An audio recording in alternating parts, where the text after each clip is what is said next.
Okay, only two students are here, Sumit Raj and Sunny. But I'm going to explain you the question answer of the chapter wind. And students, you should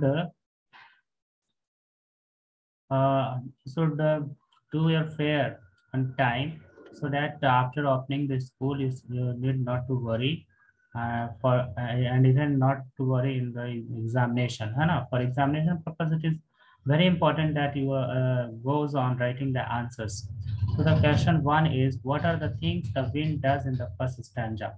You can see in the poem what are the things that the wind is doing. It is coming fastly. That's why the poet is saying that please come slow. So in the first stanza, the wind blows very fast and it scatters the paper. Paper को ये फाड़ रहा है और throws down the books. किताब को नीचे फेंक रहा है.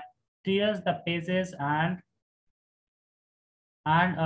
tears the pages and brings rain again. और बार बार बारिश ला रहा है. ये तो फर्स्ट स्टैंजा में यही काम कर रहा है. And it is destroy the houses and make fun of weakling. यानी कि कमजोर लोगों का मजाक उड़ा रहा है, कमजोर चीजों का मजाक उड़ा रहा है. तो ये आपका आंसर जो है क्वेश्चन नंबर 1 का हो जाएगा.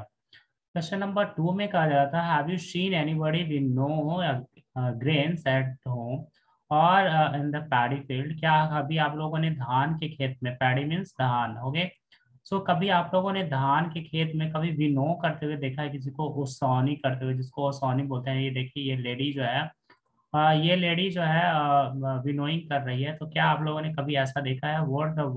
What is the word in your language for winnowing? What do people use for winnowing? तो आप, हम जैसे मैं बोल रहा हूँ कि इसको ओशौनी कहते हैं हमारे सब भाषा में. तो आपकी भाषा में ये क्या कहा जाता है? ये क्वेश्चन आपसे क्वेश्चन बुक में पूछा जा रहा है. What do people use for winnowing? और विनोइंग के लिए क्या यूज करते हैं? जैसे एक पंखी होता है, उसको चला दिया जाता है और सूप से जो है इसको जो है धीरे धीरे गिराते हैं. तो आपके भाषा में मतलब आप क्या कहते हैं, ये पूछा जा रहा था. Give the word in your language if you know them. यदि आप जानते हो तो उसको लिखना है. तो yes, I have seen farmer winnowing grains in the field. जो कि आप लोग भी, हम लोग का स्कूल गांव में है, मैं सभी बच्चों को जान रहा हूँ. तो सभी आप लोगों ने देखा होगा. Then you have to write what we call it, है ना? आप हर घर में अलग अलग नामों से जाना जाता, मतलब गांव गांव में अलग अलग बोलते हैं. किसी गांव में कुछ, किसी गांव में कुछ. तो आप लोग यदि इसको विनोइंग को हम क्या कहते हैं, आप यदि जानते हैं, इस तरह का जो गांव में लोग करते हैं जिससे कि भूसा अलग और ये अनाज अलग हो जाता है, उसको यहाँ पे भरना है. वी कॉल दिस एक्ट ओसौनी. यहाँ पे हम लोग ओसौनी लिख देंगे. यहाँ पे ब्लैंक छोड़ा हुआ है, ओसौनी लिख देंगे. People winnows grain so as to remove its outer covering, that is husk, okay, भूसा. 3 नंबर क्वेश्चन था, what does the poet says the wind god winnows? तो कभी ऐसा क्यों कहते हैं, क्या कहते हैं कि हवा का देवता ओसौनी करता है? मतलब कि हवा का देवता जो है वो भी कुछ छांट करता है क्या? यस, वो भी छांटता है. कमजोर चीज को अलग और मजबूत चीज को अलग. The wind god winnows books, paper, houses, doors, windows, steels, human bodies and everything that comes in his way, है ना? भगवान का देवता है, वो सब कुछ को ओसौनी करता है जो जो उसके रास्ते में आता है. और जो मजबूत होते हैं वो वहीं पे रुक जाते हैं, और जो कमजोर होते हैं हंस की तरह, भूसा की तरह आगे उड़कर गिर जाते हैं, और वो जो है बेकार हो जाते हैं. और जो अनाज रहता है, जो अच्छा चीज रहता है, वो बच जाता है. इसीलिए बोलते हैं कि हम लोगों को हमेशा जो है मजबूत बनना है और हवा से दोस्ती करना है. इसलिए कभी इसमें बोल रहे थे. क्वेश्चन नंबर 4 में था, what should we do to make friend with the wind? हवा से दोस्ती करने के लिए हम लोग को क्या करना चाहिए? हम लोगों को अच्छे से जो है घर बनाना चाहिए. We should build strong homes, practice forms in the body. हम लोग खाना अच्छे से खाना चाहिए, समय से खाना चाहिए, मजबूत बनना चाहिए, और ह्यूमिडिटी मजबूत करना चाहिए. Make the heart street fast. हम लोग का धड़कन को एकदम मजबूती से धड़कने के लिए ऐसा होना चाहिए. Then wind will be our friend. तब हम लोग का विंड दोस्त हो जाएगा. इसमें यदि आप और कुछ जोड़ना चाहते हैं तो आप जोड़ सकते हैं कि और हम लोगों को क्या करना चाहिए. We should keep our books in the shelf, in the closed shelf, है ना? हम लोग को बंद सेल्फ में हम लोग को किताब रखना चाहिए. हम लोग को जो है दरवाजा को पहले से बंद, हवा आने के पहले से बंद रखना चाहिए, उसको टाइट रखना चाहिए। ये सब आप और भी इसमें आप इसमें जोड़ सकते हैं। आप लोग अपना आंसर लिख के और मेरे पर्सनल व्हाट्सएप में भेजिएगा, मैं चेक करके वापस से आपको दे दूंगा कि आप लोगों ने सही लिखा है कि नहीं। लिखने का प्रैक्टिस जरूर कीजिए, क्योंकि आपका अगले साल 10th है, और इस ऑनलाइन देखिए आप अभी प्रैक्टिस करेंगे क्वेश्चन आंसर लिखने का तो बहुत ही अच्छा होगा। देन क्वेश्चन था, what do the last four lines of the poem, what do the last four lines of the poem mean to you, है ना। लास्ट चार लाइन आपके लिए कब क्या मतलब होता है। तो द लास्ट में आप देखे थे विंड ने, विंड के बारे में हम लोगों को कभी बोल रहे थे दोस्ती करने के लिए, उसमें हम आपको मेटाफर का मतलब भी समझाए थे। देखिए आंसर में मेटाफर आया ना, the wind in the poem is the metaphor for the hardship of life, है ना। यानी कि कवि जो है डायरेक्ट तुलना किए हैं कि हम लोगों को जीवन में मजबूत होना चाहिए, है ना, मजबूती से तुलना किया गया है। Just as wind blows out the weak fire, क्योंकि वो कमजोर आग को, यानी कि हम सारे ह्यूमन बींग्स को, सारे किताब कॉपी को तुलना वो कमजोर आग से और मजबूत आग से किए हैं। तो यहाँ पे एक मेटाफर है।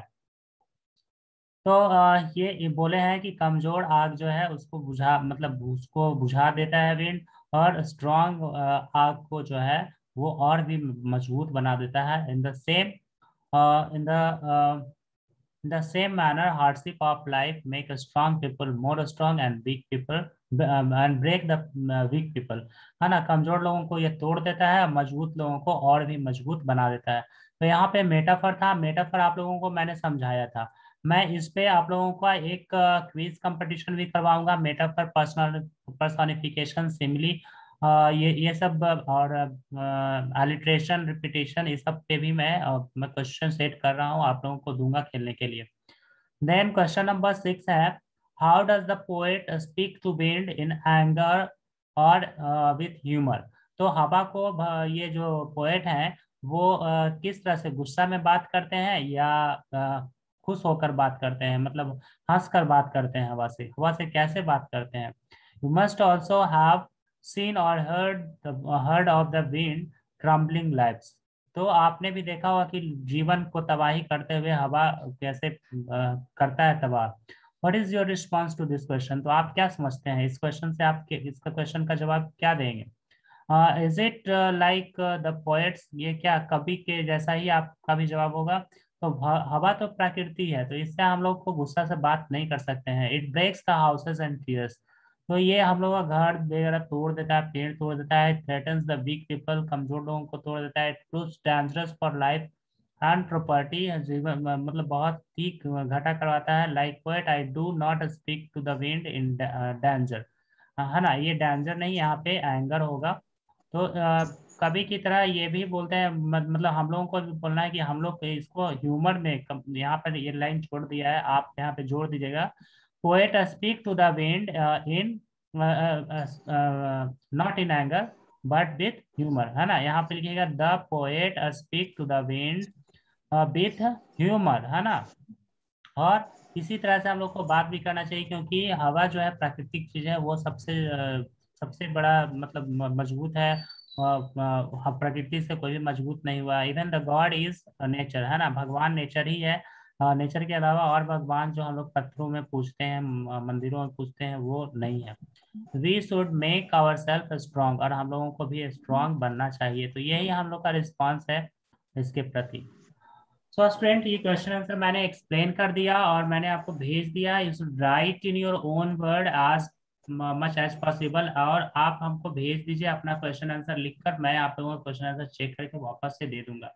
नेक्स्ट आता है जो नेक्स्ट चैप्टर, जो कि थोड़ा सा आज इंट्रोडक्शन देंगे, और आप लोगों को मैं बोलूंगा कि मैं इसका आप जो है वर्ड्स मीनिंग आप लिख के और रखोगे, और कल मेरे व्हाट्सएप में भेजोगे। देखते हैं कि कौन कौन बच्चे घर पे मेहनत कर रहे हैं और क्वेश्चन आंसर लिख रहे हैं। After that, I will give you also the a chance to write or raise your hand if you have any question. So the little girl is this is the story about the little girl. You must those who are girls, they can feel it with very much emotional touch। ये एक छोटी लड़की की कहानी है जो कि बहुत ही इमोशनल है, और वो क्या करती है, कैसे रहती है, उसके बारे में है। सो बिफोर यू रीड, यहाँ पे क्या है, do you feel you know your parents better now. इस पढ़ने के पहले आप पहले ये बताना है कि क्या आपको मालूम है कि आप अपने परिवार को अच्छी तरह से जानते हैं। Then when you were much younger, तब कब ऐसा था कि अपने पापा को मम्मी को आप ठीक से जानते नहीं थे, आपको क्या मतलब पूरा मालूम नहीं था कि कैसे पापा बिहेव करेंगे, कैसे मम्मी बिहेव करेगी, कैसे दादा बिहेव करेंगे। मतलब किसी से डर लगता है, किसी से जो है हम लोग नहीं डरते हैं, इस तरह का। तो पेरेंट्स को आप कब जाने, हाँ इसके बारे में सोचना है खुद से। perhaps you now understand the reason for the for some of their action that used to upset you earlier। तो आप बचपन में क्यों आपके मम्मी पापा डांटते हैं या क्यों बोलते हैं, आप बड़े होने के बाद अब शायद रियलाइज कर रहे हैं, और अभी भी आप लोगों को ये जो डांट पड़ रहा है वो कुछ दिन के बाद रियलाइज कीजिएगा कि क्यों ऐसा है। This story about little girl feeling of her father. तो एक लड़की की कहानी है जो अपने पापा के बारे में बहुत ही अजीब सोचती है कि पापा बहुत गुस्सैले हैं या पीट देंगे, या वो पापा बहुत अच्छे हैं, वो बहुत ही प्यार करते हैं। तो इस तरह से वो कुछ सोचती है, जिसके बारे में हम लोगों को पढ़ना है। और इस स्टोरी को पढ़ने में बहुत ही मजा आएगा। ये स्टोरी में इस लड़की का पूरा इमोशन है, जिसमें कि वो बताती है कि पापा मेरे कैसे हैं, क्यों हैं। और उसके बाद आप लोग के लिए बस आज के लिए टाइम आई थिंक हो चुका है। So you have to do is you have to write words meaning of this chapter and do fair up to previous exercise, previous chapter that is the wind, है ना।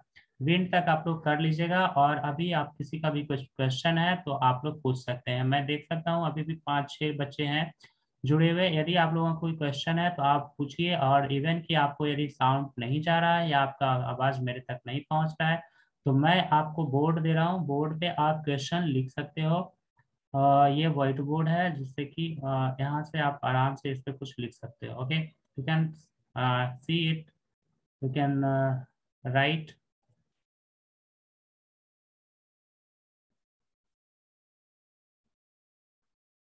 इस तरह से आप कुछ भी क्वेश्चन यहाँ पे लिख सकते हो। Okay, any question?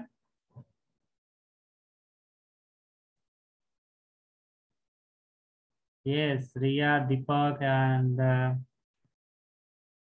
many are writing. Okay, okay, very good. No sir, okay, good. Sumit, do you have any question? सी, ये जो एक मैंने रिकॉर्ड किया ना, ये जो क्लास मैंने अभी दिया, ये रिकॉर्डिंग आपका यूट्यूब में भी रहता है। मैं तुरंत ही आपके यूट्यूब में मैं डाल देता हूँ कुछ समय के बाद, तो आप उसको भी आराम से देख सकते हो। ओके, सो आप कोशिश करोगे कि उस पे देख लो जो बच्चे यहाँ पे नहीं कर पाए हैं। और सभी अपने दोस्तों को बोलो कि यहाँ पे ऑनलाइन क्लास में जुड़े, बहुत ही मज़ेदार है। देखो बोर्ड भी है हमारे पास, यहाँ पर आप लोग कुछ लिख सकते हो, कुछ कर सकते हो, इवन ड्राइंग वगैरह कुछ भी। Okay, so thank you students. आप मिटा भी सकते हो, ये इरेजर भी है। ये बहुत ही मज़ेदार है यहाँ पे जूम क्लास करना। तो thank you students, bye bye now. We should stop here.